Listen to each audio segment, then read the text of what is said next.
Hello everyone, welcome on Unacademy studio. Rajasthan geography की हमारी video श्रृंखला हमारी चल रही थी और उसी वीडियो श्रृंखला को हम आगे बढ़ाते हुए राजस्थान के भूगोल की आगे की चर्चा हम आज इस वीडियो में स्टार्ट करने वाले हैं।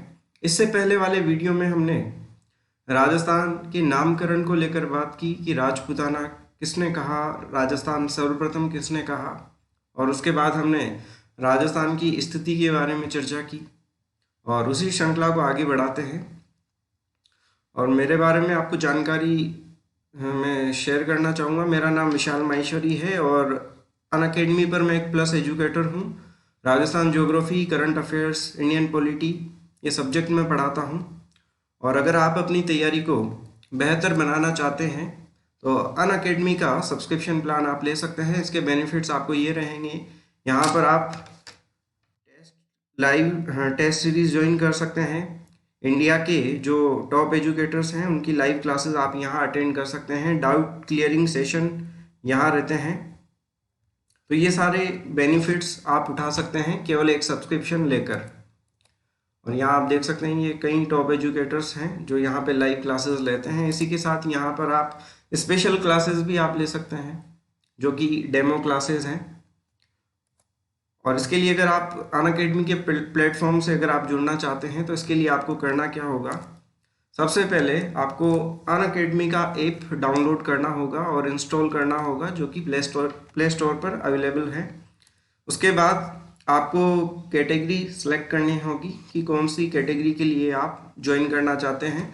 तो आरपीसी उसमें सेलेक्ट करें, गेट सब्सक्रिप्शन पर क्लिक करें और उसके बाद ये एक रेफरल कोड है, इसको अप्लाई करें, लाइव वीएम। तो इससे आपको 10% का डिस्काउंट मिलेगा। कई तरह के प्लान्स यहाँ पर उपलब्ध हैं। अगर आप 1 ईयर का प्लान लेते हैं तो उसका चार्ज रहता है 7000 रुपीज़। अगर ये रेफरल कोड आप अप्लाई करते हैं तो उसके बाद आपको 10% का डिस्काउंट मिलने के बाद 6300 रुपये आप पे कर सकते हैं। इसी तरीके से अगर आप 2 ईयर का लेना चाहें तो वो प्लान भी अवेलेबल हैं और ये रेफरल कोड अप्लाई करना ना भूलें। अब इसके बाद आज के सेशन को हम स्टार्ट करते हैं। राजस्थान ज्योग्राफी के स्थिति विस्तार को हमने डिस्कस कर लिया था इससे पहले वाली क्लास में।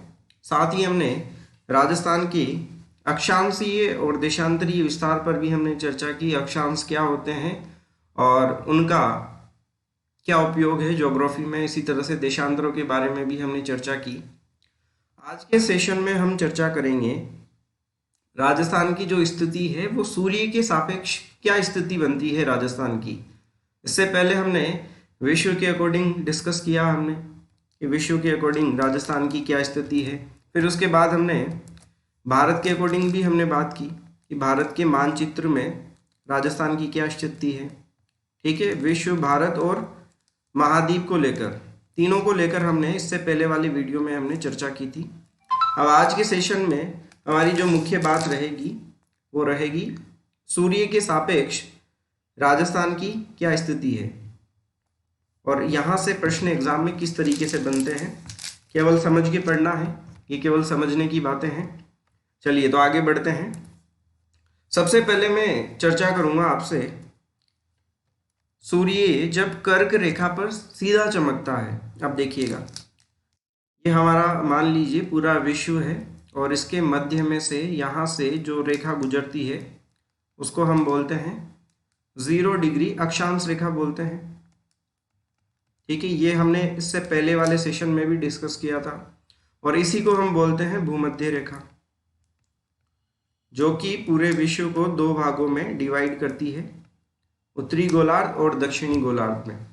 अगर अब हम बात करते हैं कर्क रेखा को लेकर, तो यहाँ पर हमारे इस चैप्टर का टाइटल में देना चाहूँगा कि जब सूर्य कर्क रेखा पर सीधा चमकता है, जब सूर्य कर्क रेखा पर सीधा चमकता है। ठीक है, अब देखिएगा क्या क्या स्थिति बनेगी जब सूर्य कर्क रेखा पर सीधा चमकता है। अब कर्क रेखा कहाँ से होती है, यहाँ पे मैं खींच देता हूँ, इसको हम कहेंगे, यही बोलते हैं 23 सही 1/2 डिग्री उत्तरी अक्षांश रेखा हम उसको बोलते हैं, और इसी का दूसरा नाम है कर्क रेखा। आप समझिएगा, सूर्य जब कर्क रेखा पर सीधा चमकता है, अब यहाँ पे हम बना देते हैं, मान लीजिए ये सूर्य है, ठीक है, ये कर्क रेखा पर सीधा चमक रहा है, तो उत्तरी गोलार्ध में क्या होगा। जैसा कि मैंने आपको बताया कि 0 डिग्री अक्षांश रेखा पूरे विश्व को दो भागों में डिवाइड कर देती है, उत्तरी गोलार्ध में और दक्षिणी गोलार्ध में। और हमारा इंडिया की बात करें, इंडिया और राजस्थान कौन से गोलार्ध में आता है, उत्तरी गोलार्ध में आता है। अब जब सूर्य कर्क रेखा पर सीधा चमकता है तो स्थिति क्या होगी, जब सूर्य कर्क रेखा पर सीधा चमकेगा तो यहाँ पे क्या आएगा सर, उत्तरी गोलार्ध आएगा, ये उत्तरी गोलार्ध है।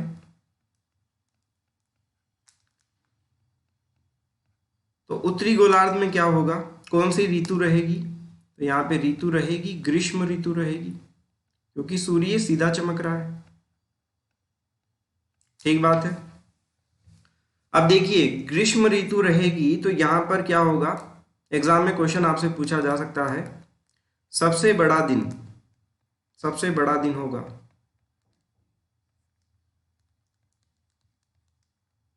अगर सबसे बड़ा दिन होगा तो क्या होगा, सबसे छोटी रात होगी।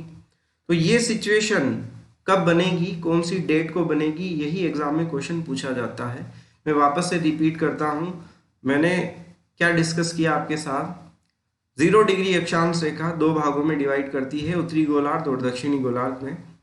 और जब सूर्य कर्क रेखा पर सीधा चमकता है तो इस स्थिति को बोलते हैं सर कर्क संक्रांति। क्या बोलते हैं उसको, कर्क संक्रांति। ठीक है, कर्क संक्रांति बोलते हैं इसको। उत्तरी गोलार्ध में कौन सी ऋतु रहेगी, ग्रीष्म ऋतु रहेगी, और ग्रीष्म ऋतु का सबसे बड़ा दिन और सबसे छोटी रात कौन से दिन होगी, ये एग्जाम में क्वेश्चन पूछा जाता है। तो आपको ध्यान रखना है, ये स्थिति बनेगी सर 21 जून को, और ये क्वेश्चन एग्जाम में पूछा जाता है आपसे। क्वेश्चन क्या रहेगा, जब सूर्य कर्क रेखा पे सीधा चमकेगा तो वर्ष में सबसे बड़ा दिन कौन सी तिथि को होगा और सबसे छोटी रात कौन सी तिथि को होगा। तो ध्यान रखना है आपको, ये स्थिति बनेगी 21 जून के दिन, और ये डेट एग्जाम में पूछी जाती है आपसे। 4 अलग अलग ऑप्शन आपको दिए जाएंगे, तो ध्यान रखिएगा। अब इसके अपोजिट अगर मैं बात करता हूँ, जब सूर्य मकर रेखा पे सीधा चमकेगा तो फिर क्या स्थिति रहेगी, उसको भी समझते हैं। देखिएगा, आगे बढ़ता हूँ मैं। इसी तरह से ये ग्लोब है हमारा, इसमें मैं खींच देता हूँ मध्य में 0 डिग्री अक्षांश रेखा को। ये 0 डिग्री अक्षांश रेखा है, और यहाँ पर है ये मकर रेखा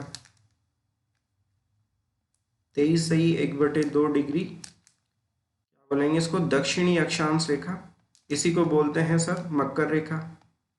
ठीक है। अब जब सूर्य मकर रेखा पे सीधा चमकेगा, ये रहे सूर्यदेव, सूर्य की किरणें जा रही है, और जब सूर्य मकर रेखा पे सीधा चमकेगा तो क्या स्थिति बनेगी, समझिएगा। मकर रेखा पे सीधा चमकेगा तो क्या होगा, सबसे पहले उसी तरह से हम बात करते हैं, अभी हमने डिस्कस किया, जब सूर्य कर्क रेखा पे सीधा चमकता है तो उसको हम बोलते हैं कर्क संक्रांति। तो उसी तरह से जब सूर्य मकर रेखा पे सीधा चमकेगा तो इसको हम बोलेंगे मकर संक्रांति। ठीक है। अब अगर आपसे ये क्वेश्चन पूछा जाए, सूर्य मकर रेखा पे सीधा चमकता है तो यहाँ पर कौन सी ऋतु रहेगी, ग्रीष्म ऋतु रहेगी, नॉर्मल सी बात है। ठीक है, यहाँ पे कौन सी ऋतु रहेगी, ग्रीष्म ऋतु रहेगी।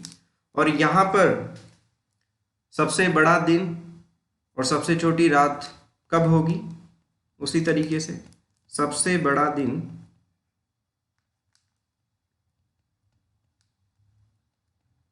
और सबसे छोटी रात कब होगी, तो वो डेट एग्जाम में आपसे पूछी जाती है। तो ये डेट होगी सर 22 दिसंबर को। मेरी बात समझिएगा, यहाँ से मैं क्या समझाने की कोशिश कर रहा हूँ आपको। जब सूर्य मकर रेखा पे सीधा चमकेगा, ठीक है, तो यहाँ पे ग्रीष्म ऋतु होगी, ठीक है। सबसे बड़ा दिन और सबसे छोटी रात कब होगी? 22 दिसंबर को होगी। अब इसके अपोजिट चलिए, ये तो बात की हमने दक्षिणी गोलार्ध में स्थितियां कुछ इस प्रकार से बनेगी। अब इसी समय हम अगर उत्तरी गोलार्ध के बारे में बात करें कि यहाँ पे क्या होगा, यहाँ पे तो है अभी ग्रीष्म ऋतु, और यहाँ पे कौन सी ऋतु रहेगी सर? यहाँ पे रहेगी शीत ऋतु, ठीक है। और यहाँ पे क्या होगा? शीत ऋतु रहेगी, तो यहाँ क्या होगा? सबसे बड़ी रात होगी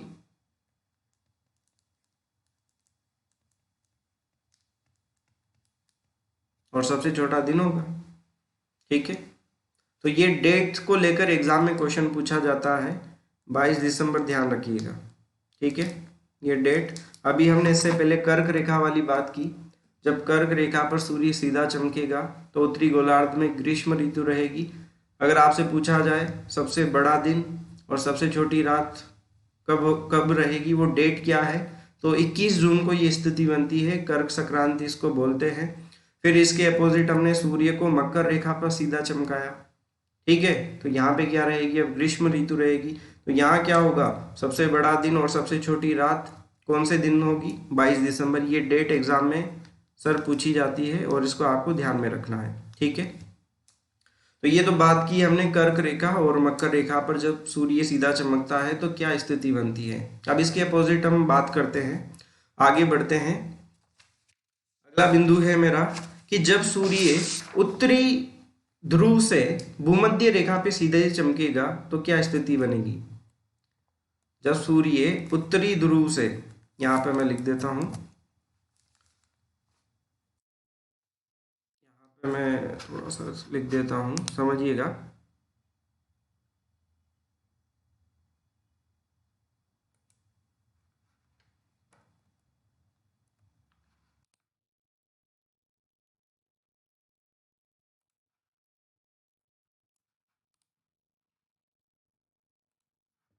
जब सूर्य उत्तरी ध्रुव से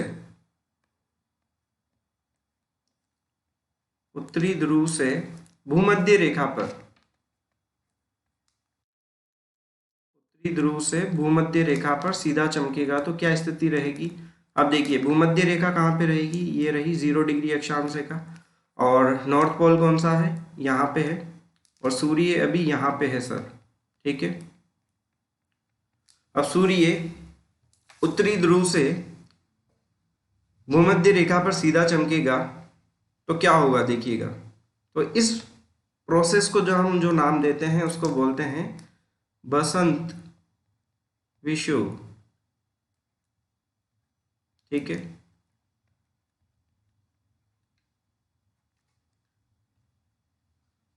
वापस से रिपीट करता हूं, जब सूर्य उत्तरी ध्रुव से भूमध्य रेखा पर सीधा चमकेगा तो इसको क्या कहेंगे हम? बसंत विषुव कहेंगे। और ये स्थिति कब होगी, किस दिन होगी, ये एग्जाम में पूछी जाती है। ये स्थिति होगी सर 21 मार्च को, ये डेट आपको ध्यान रखनी है, 21 मार्च को। और इस दिन क्या होगा फिर? जब उत्तरी ध्रुव से सूर्य भूमध्य रेखा पे सीधा चमकेगा, बसंत विषुव कहेंगे। और 21 मार्च के दिन क्या होगा सर? विश्व में दिन रात की जो अवधि है वो बराबर होगी, दिन और रात की जो अवधि है वो बराबर होगी, ठीक है,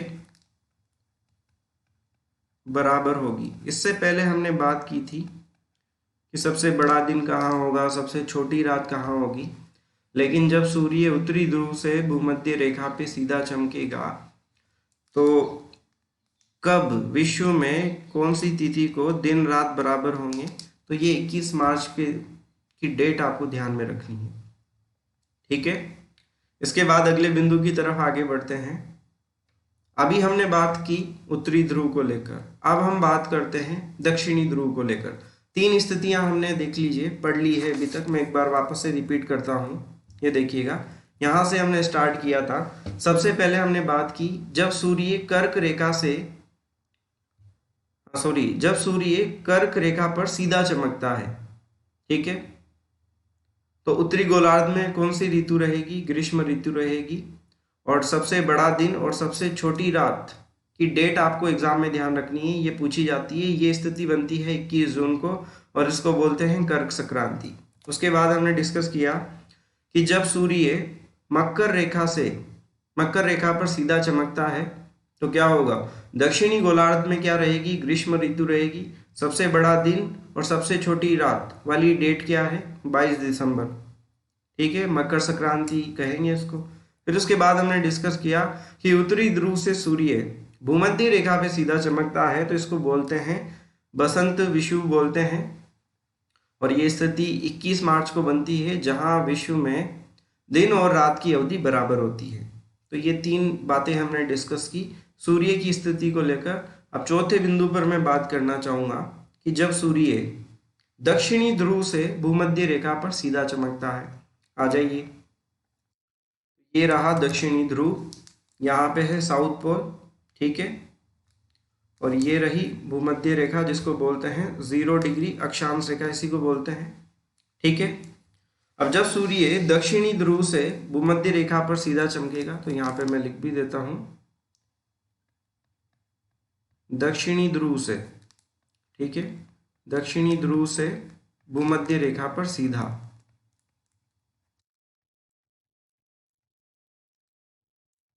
ठीक है सर, ये लीजिए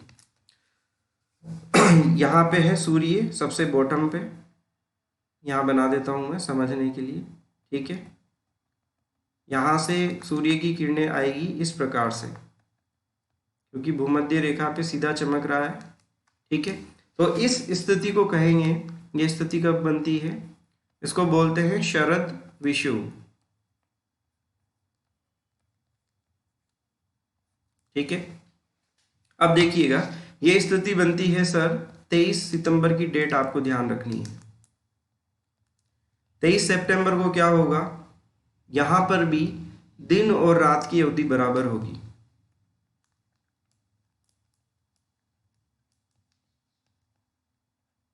दिन और रात की अवधि क्या होगी? बराबर होगी, ठीक है। अब मैं आपको क्लियर कर देता हूं, यहां से एग्जाम में क्वेश्चन आपसे क्या क्या पूछे जा सकते हैं।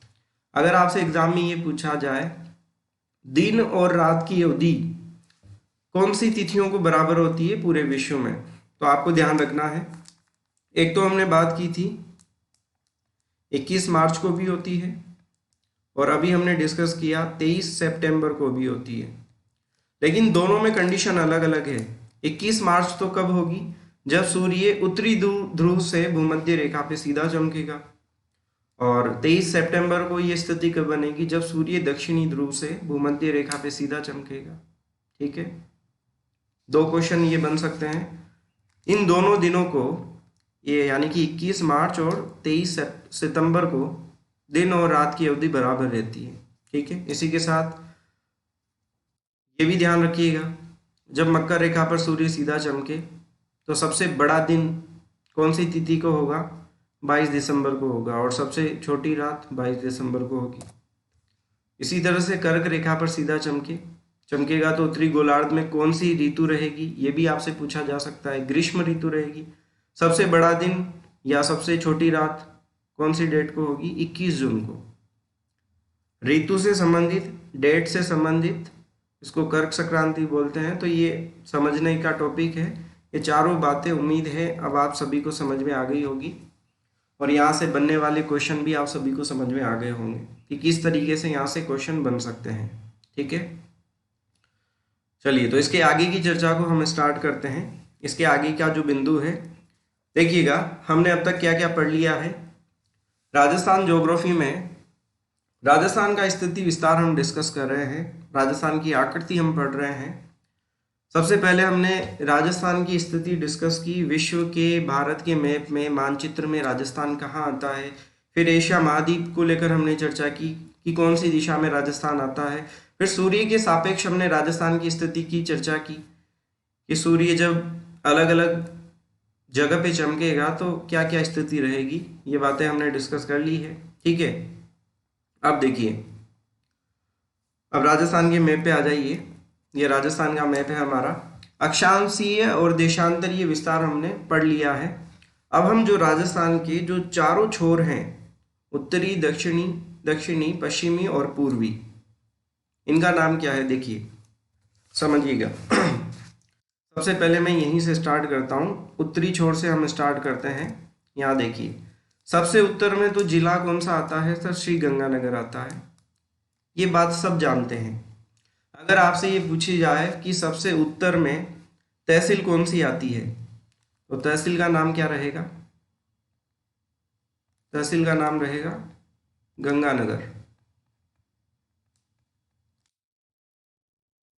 ठीक है ना, वहां श्री गंगानगर है, तहसील की बात कर रहे हैं तो श्री नहीं लगेगा, यहाँ पे केवल गंगानगर रहेगा। अगर आपसे पूछा जाए कि उत्तर में, राजस्थान के उत्तर में गांव कौन सा आता है, तो गांव का नाम भी आपको पता होना चाहिए। सबसे उत्तर में कौन सा गांव आता है, और यहाँ से कई बार एग्जाम में प्रश्न भी पूछा गया है, तो कोणा गांव आता है सर। ये हमने उत्तरी छोर के बारे में चर्चा कर ली। जिला श्री गंगानगर है, तहसील अगर आपसे पूछा जाए तो गंगानगर, और गांव का नाम अगर आपसे पूछा जाए तो कोणा गांव रहेगा।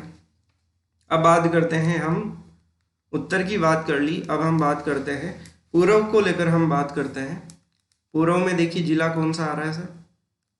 धौलपुर आ रहा है। अगर आपसे पूछा जाए तहसील कौन सी आएगी, तो तहसील का नाम क्या रहेगा? तहसील का नाम रहेगा राजखेड़ा।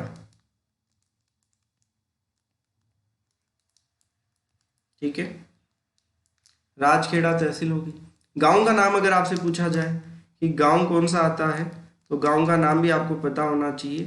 गांव का नाम रहेगा, कहीं पे देखिए सिलान लिखा होता है, कहीं सिलाना भी आपको मिल सकता है, तो दोनों ही मैं लिख देता हूँ, सिलान और सिलाना। क्वेश्चन एग्जाम में किस तरीके से आता है वो, उस पर भी हम बात करेंगे अभी। ठीक है, तो ये हो गया, पूर्वी छोर पर हमने चर्चा कर ली। अब आ जाइए दक्षिणी छोर पे चर्चा करते हैं। दक्षिण में देखिए, राजस्थान के दक्षिण में कौन सा जिला आता है? सबसे बॉटम में आता है सर बांसवाड़ा।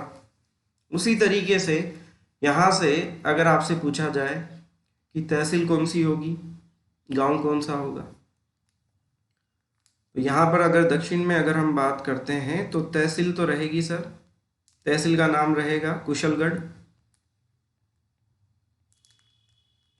ठीक है, और अगर आपसे गांव का नाम पूछा जाए कि यहाँ पे गांव का नाम क्या रहेगा, तो गांव का नाम रहेगा बोरकुंड। तो ये भी आपको पता होना चाहिए।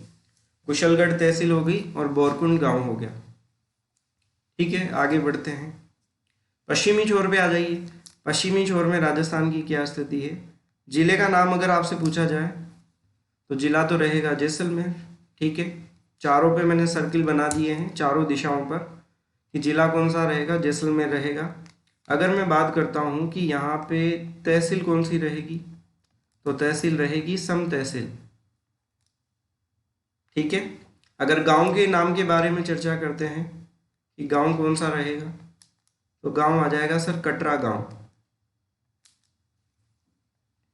अब एग्जाम में देखिए किस तरीके के क्वेश्चन एग्जाम में, प्रीवियस एग्जाम में पूछे गए हैं। या तो वो आपसे पूछेगा पश्चिमी छोर आपसे पूछ सकता है, पश्चिमी गांव आपसे पूछ सकता है, कटरा रहेगा, तहसील पूछे तो सम तहसील है। इसी तरह से चारों दिशाओं को लेकर पूछ सकता है। ठीक है, या आपको सुमेलित करने के लिए दे सकता है कि उत्तरी छोर पे कौन सा गांव है, दक्षिणी छोर पे कौन सा गांव है। या आपसे ये पूछा जा सकता है कि निम्न में से कौन सा असंगत युग्म है, चारों दिशाओं के नाम और जिले के साथ दे दी जाएंगी, और आपसे पूछा जाएगा कि कौन सा असंगत युग्म है, उसको चुनिए। तो इस तरीके के क्वेश्चन आपसे एग्जाम में पूछे जा सकते हैं यहाँ से। तो आपको जो चारों दिशाओं के जो जिले हैं हमारे, तहसील हैं, गांव कौन कौन से आते हैं, इनके बारे में आपको जानकारी होनी चाहिए, और यहाँ से प्रश्न बनने की संभावना रहती है। तो वापस से रिपीट कर देता हूँ, उत्तर में आएगा कोणा गांव, पूर्व में आएगा सिलान गांव, दक्षिण में आएगा बोरकुंड गांव और पश्चिम में आएगा सर कटरा गांव, और तहसीलें भी आपके सामने हैं। तो ये राजस्थान के विस्तार पर हम चर्चा कर रहे हैं। तो उम्मीद है यहाँ तक की बात भी आप सभी को समझ में आ गई होगी। अगले बिंदु की तरफ मैं आगे बढ़ता हूँ। अगला और क्वेश्चन एग्जाम में आपसे क्या पूछा जा सकता है?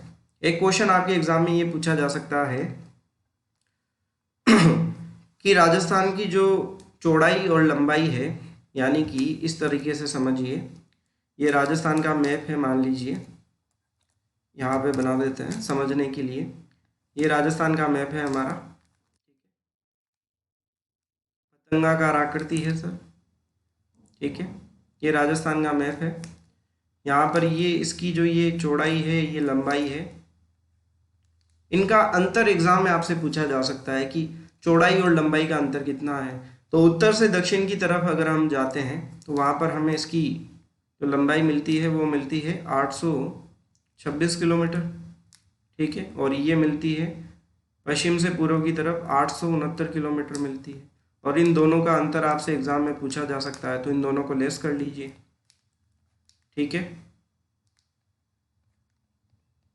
तो ये भी आपको पता होना चाहिए, ठीक है। 43 किलोमीटर का अंतर है, कहने का मतलब ये है अंतर एग्जाम में आपसे पूछा जा सकता है। तो ये अंतर इस तरीके से आप लेस कर सकते हैं। एक क्वेश्चन एग्जाम में और बन सकता है, जिस तरीके से आपसे दोनों का अंतर पूछा है उसी तरह से अक्षांशीय जो विस्तार है, जो अक्षांशों का अंतर है, इसी तरह से देशांतरीय विस्तार भी आपसे पूछा जा सकता है। तो उनका अंतर आप कैसे कैलकुलेट करेंगे वो भी देख लीजिए। जैसे मैं सबसे पहले बात करता हूँ, अक्षांशीय विस्तार की बात करता हूँ मैं, समझिएगा। ये है हमारा अक्षांशीय विस्तार 23 डिग्री 3 मिनट से 30 डिग्री 12 मिनट के बीच में। अब इनका अगर आपसे पूछा जाए कि अक्षांशीय विस्तार बताइए, यानी कि इन दोनों का अंतर बताइए, तो आप कैसे लेस कर सकते हैं इसको? कैलकुलेशन भी हम देख लेते हैं इस तरीके से। यहाँ पे है 30 डिग्री 12 मिनट, इसमें से हमें लेस करना है 23 डिग्री 3 मिनट। अब इसको लेस कर लीजिए, यहाँ पे बचेगा 9, और 30 में से 23 गए तो 7, यानी कि 7 डिग्री 9 मिनट। तो हम बोल सकते हैं अक्षांशों का जो अंतर है वो ये रहेगा,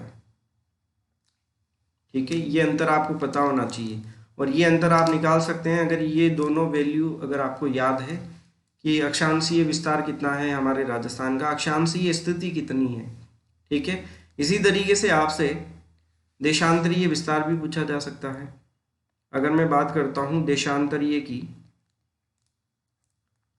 तो उसका है 69 डिग्री 30 मिनट से 78 डिग्री 17 मिनट तक रहेगा। अब इसका हमें देशांतरीय विस्तार निकालना है, अंतर निकालना है। तो इसको हम कैसे करेंगे? यहाँ पे देखिएगा, यहाँ पे मैं लिख देता हूँ। यहाँ पर है 78 डिग्री 17 मिनट है, इसमें से हमें लेस करना है 69 डिग्री 30 मिनट को। अब देखिए 17 से ज़्यादा है नीचे 30, तो यहाँ से हमें 1 डिग्री को इधर मूव करना होगा, ठीक है। तो 1 डिग्री को इधर लेके आएंगे तो यहाँ पे रह जाएगा 77 डिग्री, और 60 मिनट ऐड हो जाएंगे तो यहाँ पे क्या हो जाएगा 77 हो जाएगा, और इसमें से हमें लेस करना है 69 डिग्री को और 30 मिनट को। अब लेस कर लीजिए इजीली, यहाँ पे बच गया 7 रह गया, यहाँ पे 7 में से 3 गए तो 4 रह गए, और इसमें से गए तो 77 में से 69, तो 8 डिग्री 47 मिनट। ये रहा आपका देशांतरीय विस्तार। तो आपको एक ये भी याद होना चाहिए, ये भी याद होना चाहिए। और ये कैसे निकालेंगे? ये दोनों वैल्यूज़ अगर आपको पता है तो इजीली आप कैलकुलेट कर सकते हो सर। तो इससे पहले वाले वीडियो में हमने अक्षांशीय और देशांतरीय स्थिति को हमने समझा, और इस वीडियो में हमने जो सूर्य की जो सापेक्ष स्थिति बनती है राजस्थान की, उसको लेकर हमने चर्चा की। तो एक बार देख सकते हैं आज के सेशन में हमने क्या क्या क्लियर किया। ये देखिए, जब सबसे पहले मैंने बात की आपसे, सूर्य जब कर्क रेखा पर सीधा चमकता है, अब क्या क्या क्वेश्चन बन सकता है आपके एग्जाम में? जब सूर्य कर्क रेखा पर सीधा चमकेगा तो उत्तरी गोलार्ध में कौन सी ऋतु रहेगी? ग्रीष्म ऋतु रहेगी। और ये स्थिति कर्क संक्रांति जो ये स्थिति है 21 जून को रहेगी। सबसे बड़ा दिन रहेगा, सबसे छोटी रात रहेगी। 21 जून की डेट आपको ध्यान रखनी है। फिर इसी तरह से मकर संक्रांति के बारे में बात की हमने, 22 दिसंबर को ये स्थिति बनेगी और यहाँ पे ग्रीष्म ऋतु रहेगी दक्षिणी गोलार्ध में, सबसे बड़ा दिन, सबसे छोटी रात। फिर उसके बाद उत्तरी ध्रुव को लेकर हमने चर्चा की, फिर दक्षिणी ध्रुव को लेकर चर्चा की। विश्व में ये 2 दिन ऐसे आते हैं 21 मार्च और 23 सितंबर को, जहां दिन और रात की अवधि क्या रहती है सर? बराबर रहती है। फिर उसके बाद हमने जो राजस्थान के जो चारों छोर हैं, उत्तर दक्षिण पूर्व पश्चिम, यहाँ पर कौन कौन से जिले आते हैं, कौन कौन सी तहसील आती है और कौन कौन से गांव आते हैं, उनको लेकर हमने चर्चा की। बहुत महत्वपूर्ण है। देखिए जिले का नाम सभी को याद होता है, महत्वपूर्ण क्या है? ये जो गांव के नाम है, कोणा गांव है यहाँ पे सिलाना गांव है, यहाँ पर बोरकुंड गांव है और यहाँ पे क्या है? कटरा गांव है। तो गांव के नाम जरूर ध्यान रखिएगा, जिलों के नाम तो सभी को याद रहते हैं। और फिर हमने बात की जो राजस्थान की लंबाई और चौड़ाई का अंतर कितना है, तो 43 किलोमीटर का अंतर मिलता है, ये आप देख लीजिए। और इसी तरह से अक्षांशीय स्थिति और देशांतरीय स्थितियों में क्या अंतर है, ये भी आपसे पूछा जा सकता है। तो उम्मीद है यहाँ तक का वीडियो आप सभी को समझ में आ गया होगा। वीडियो अच्छा लगे तो लाइक ज़रूर करें और आप सभी के सुझाव कमेंट्स बॉक्स के माध्यम से आमंत्रित हैं, कमेंट करके आप बताएं। मिलते हैं अगले वीडियो में जिसमें कुछ नया सीखने की हम कोशिश करेंगे। धन्यवाद।